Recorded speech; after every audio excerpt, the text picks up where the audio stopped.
monde, j'espère que vous allez bien, que vous avez la santé, que tout se passe bien de votre côté. Donc on se retrouve aujourd'hui dans une vidéo sur le suivi de mon 8e mois de grossesse.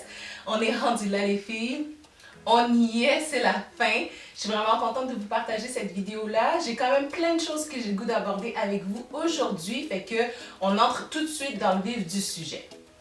Donc, si on passe comme d'habitude au travers des différents signes et symptômes que j'ai eu tout au long du 8e mois de grossesse, qui va vous expliquer un peu mon état général, je vais vous avouer que c'est de loin le mois le plus difficile que j'ai eu. C'est sûr qu'on approche de la fin et tout, mais c'est le mois le plus difficile autant physiquement que mentalement et on se cachera pas qu'avec ce qu'on vit présentement dans le monde, ça l'a pas du tout aidé. Donc, ça n'a pas été un mois qui a été facile. Il y a eu beaucoup de fatigue. C'est sûr qu'avec le télétravail, le confinement, les enfants à la maison, écoutez, on avance dans la grossesse, bébé grossit. Donc, c'est sûr que la fatigue a repris un petit peu le dessus. De mon côté aussi, je dois avouer qu'il y a eu pas mal de relâchement. J'ai eu beaucoup de difficultés à avoir des pensées positives, à me donner un coup de pied dans le cul pour aller de l'avant et tout. Je m'apitoyais beaucoup sur mon sort et tout, puis on le voit très facilement dès qu'on a cette sorte de minding là, puis cette façon de penser là, à quel point ça a un impact sur notre corps, puis à quel point que c'est plus difficile de se relever puis d'aller de l'avant. Je vous avais partagé une vidéo sur ma routine du matin pendant le confinement et dans cette vidéo là, moi-même je vous conseillais de prendre le temps de vous préparer le matin avant d'aborder votre journée parce que justement on ne veut pas tomber dans ce genre de déprime là. Et j'ai tout fait le contraire de ce que je vous disais. Les jours avançaient, moi je prenais le temps de me préparer le matin, j'avais de la difficulté à me lever. Je pense que ce sont tous des choses qui sont tout à fait normales dans ce stade-ci de la grossesse, avec le confinement, ce qu'on vit. Pour les dernières semaines, je pense que ça va être super important de mon côté que je reprenne le dessus si vraiment je veux pas être complètement achevée avec l'arrivée de bébé. J'ai eu aussi énormément de reflux et de brûlements d'estomac durant ce mois-là. Ça a tellement été difficile. En fait, ça n'a pas été quelque chose que j'ai connu durant mes autres grossesses, comme à Quincy, pas du tout. À Destiny, plus à la fin, je vous dirais, les dernières semaines. Ça me fait super mal, ça brûle, ça chauffe.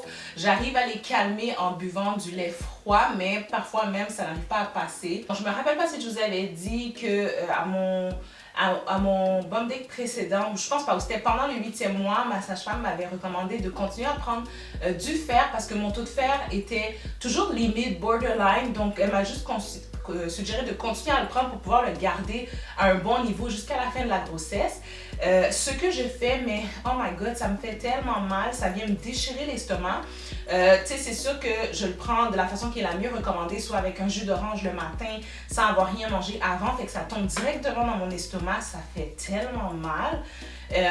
Donc là maintenant je le prends de la façon qui est moins recommandée, donc avec des produits laitiers pour que ça tombe un petit peu moins fort sur mon estomac et tout, mais c'est sûr que l'absorption est pas l'idéal. On voit déjà que le fait que le bébé prend plus de place, il comprime l'estomac, donc l'estomac est moins capable d'en supporter et ça a énormément de difficultés à digérer. Ça aussi c'est quelque chose de difficile, la digestion. J'ai l'impression que mon système digestif est complètement pourri, je le digère tellement mal, ça va vraiment pas à ce niveau-là. Puis parfois je l'entends, mon ventre qui combat, puis oh que c'est difficile, mais bon, qu'est-ce que vous voulez? Il y a quelque chose aussi que je ne supporte vraiment plus, c'est les vêtements.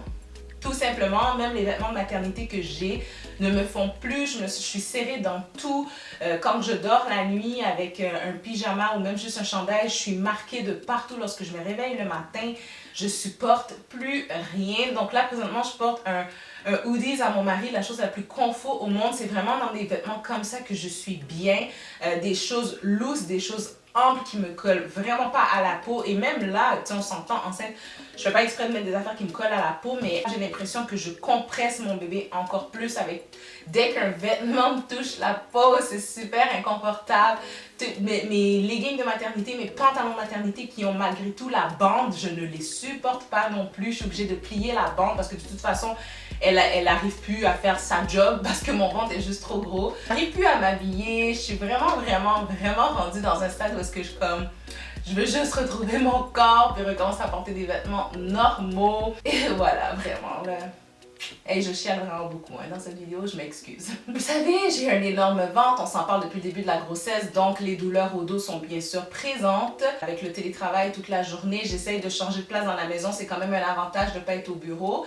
Mais j'ai mal au dos, c'est douloureux, douloureux, douloureux. De ce côté-là, je peux vous dire qu'au niveau relâchement, je connais des exercices que je peux faire pour aider avec le dos, mais je n'en ai pas fait. Donc, c'est bien beau s'apitoyer sur son sort, mais quand on ne prend pas le temps de prendre les mesures, de toutes les mettre de notre côté pour aller mieux, j'ai un problème, ma fille. Un nouveau symptôme au niveau du 8e mois, c'est l'essoufflement.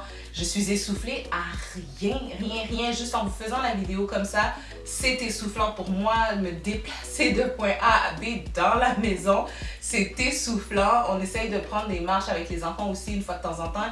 Et c'est super difficile pour moi de me rendre du point A jusqu'au point B. Mon sommeil est beaucoup plus troublé qu'auparavant. Puis c'est pas à cause des envies d'uriner, pas du tout. C'est juste à cause que j'ai pas de position confortable. J'en ai trouvé aucune. Avant, je vous disais que j'arrivais à dormir du côté droit, puis c'était la seule position que ça l'allait. Maintenant, que ce soit du côté droit, du côté gauche, si je dors du côté gauche, bébé va venir se comprimer dans le haut droit de mon ventre, et après ça commence à me faire des contractions. Si je change de côté, la bébé, il va aller de l'autre côté, va se comprimer là, ça me refait des contractions. Fait que le sommeil est vraiment difficile. Je fais jamais une nuit complète à dormir sans me réveiller. Je dors avec un coussin entre les jambes. Je peux vous montrer ici comment que je m'installe pour me coucher, qui est la position la mieux que j'ai réussi à trouver jusqu'à présent. Avec un coussin. J'ai pas les gros coussins de corps et tout ça, j'en ai jamais vraiment eu besoin. Je me questionne même, est-ce que ça aurait pu plus m'aider maintenant, parce que c'est vraiment la grossesse où j'ai le plus de difficultés à dormir. Les contractions sont de retour, mes chères contractions de Braxton Hicks. Ben, pour être honnête, je suis très contente qu'elles soient là aussi. Je me dis que mon corps se prépare, mon utérus se prépare à l'accouchement, ça prépare bébé aussi. Ce sont pas des contractions douloureuses, je vous rassure, vraiment des contractions qui sont parfois inconfortables, surtout lorsque bébé, on dirait qu'il est en train de se détirer puis il donne des coups. Ça fait mal parce que l'utérus est contracté. Puis c'est drôle, je vous parle puis j'en ai une à l'instant. Ça fait que le ventre devient extrêmement dur. C'est comme de la brique. Ça fiche. Des fois, même si je suis debout, il faut que j'attende que la contraction puisse passer pour pouvoir m'asseoir et tout, parce que c'est vraiment trop dur. Comme là, maintenant, j'en ai une. Je pourrais pas me lever immédiatement. Il faut que j'attende que la contraction elle passe. Finalement, j'ai un bébé tellement vigoureux, mais c'est incroyable. C'est définitivement le bébé le plus vigoureux de mes trois. Là, je suis rendue à un stade où est-ce que c'est pas juste des petits coups, là, mais pas du tout. C'est vraiment les gros mouvements de coude que tu ressens, puis ça se déplace et tout. Ça fait un peu mal, pas trop. Moi, vous savez, je vous l'ai dit, mon placenta est en avant, donc je sais qu'il y a des femmes, des fois, qui sont capables de voir comme la main ou les pieds, des trucs comme ça, quand le bébé est vraiment directement proche de la paroi du ventre. Mais moi, c'est pas le cas, mais quand même, des fois, je vois des choses qui sont tellement dures. C'est pas toujours super agréable, mais au moins, ça nous rassure comme quoi que bébé va bien, que bébé bouge bien, qu'il est en santé, puis que tout va bien à l'intérieur, comme que c'est notre seul moyen un peu d'avoir un contact un peu plus vivant avec notre bébé. Je voulais bien sûr vous parler de mes rendez-vous sage-femme. Donc, durant le 8e mois, c'est sûr que les rendez-vous sont plus rapprochés, donc j'en ai eu 2. Malgré le confinement, je sais qu'il y a des personnes des femmes enceintes, dépendamment de où est-ce que vous êtes suivies, à cause du confinement, les rendez-vous sont plus espacés et tout, malgré qu'on avance vers la fin de la grossesse. Moi, de grâce, les rendez-vous ne sont pas espacés. Donc, j'ai eu un rendez-vous avec ma 2e sage-femme, parce qu'on est assigné à 2 sages-femmes. Quand je vous en avais parlé dans ma vidéo sur la maison de naissance, je vais vous mettre le lien ici en barre d'infos si vous ne savez pas de quoi je parle. Fait que j'ai eu un rendez-vous avec elle, rendez-vous qui s'est super bien passé. Dans le fond, en fait, à cause du confinement, le début du rendez-vous se fait au téléphone.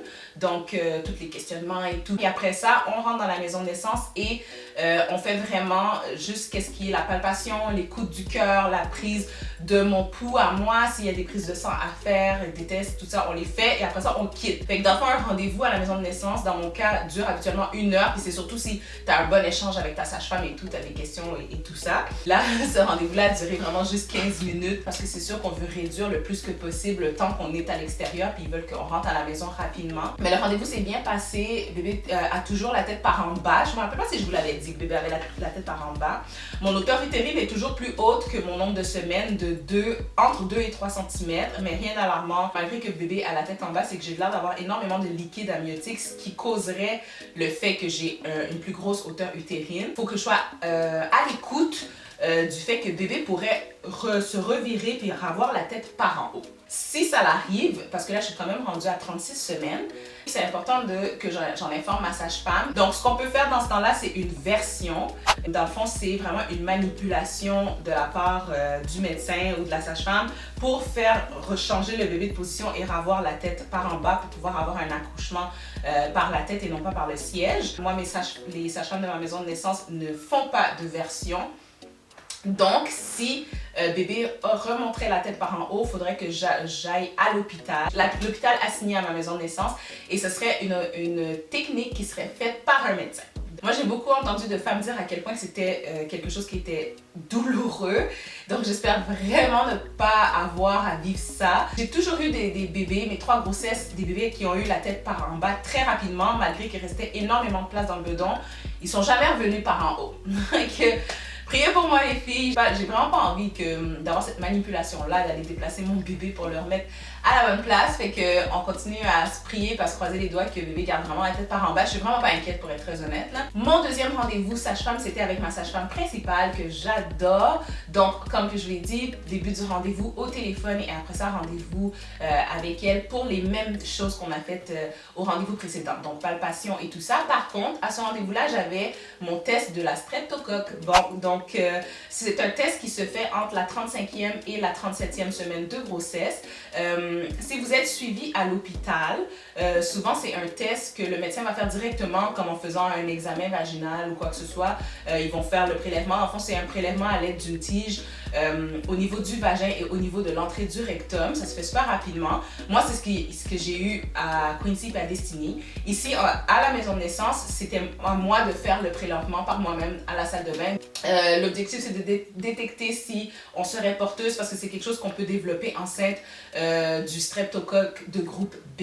Et si c'est le cas, ben, vous avez le choix, ça reste un choix, de prendre un antibiotique lors de l'accouchement pour pouvoir immuniser votre bébé parce que c'est quelque chose que l'enfant pourrait attraper lors de sa sortie de votre ventre. Vous pourriez lui transmettre cette infection-là si jamais vous ne prenez pas l'antibiotique. Mais ça reste un choix qui est à vous. Moi, j'ai pris la décision de le prendre si jamais mon test s'avérait positif. Avec ma sage-femme, je lui ai également fait part que, étant donné les mesures de confinement, c'est sûr que les cours prénataux de ma maison de naissance sont annulés, bien sûr. Puis moi, le seul cours que j'avais envie de prendre, c'était le cours sur la gestion de la douleur.